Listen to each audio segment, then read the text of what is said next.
did you know that just a single point difference in one specific stat can trigger a completely different animation when turning 180 degrees? In eFootball version 4.0, sharp turns were purely about tight position. But things have changed.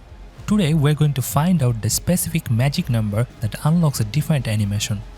Hi, welcome to eFootball Lab. I'm Alamin, a FIFA World Cup Regional Qualifier 2025 from Bangladesh. Today, I'm breaking down exactly which stat helps you to execute 180-degree backward turn. First, let's look at the usual suspect, tight position.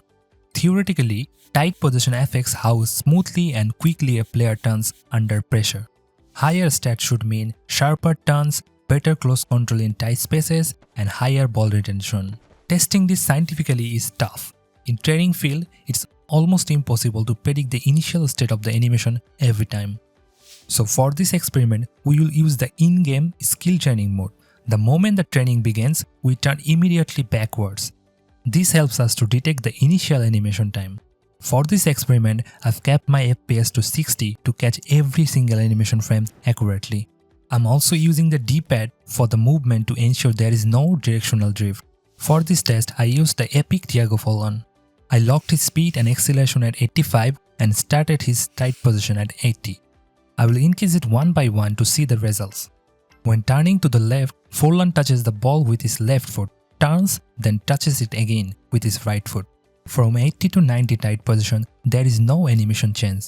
The only change is speed.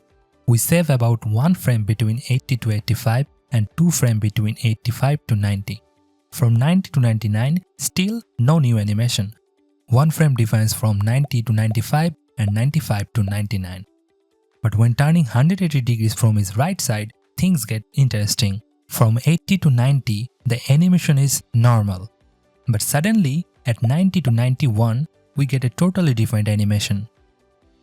Instead of leaning forward, his foot stays closer to his body, and the body angle shifts completely. Just to be clear, this has nothing to do with other stats. I tested this again with other players to see if the result was similar. Unfortunately, the result was not consistent because it is actually not due to tight position. The animation is happening because of ball control. The first touch and body rotation were for tight position, then it moves into ball control.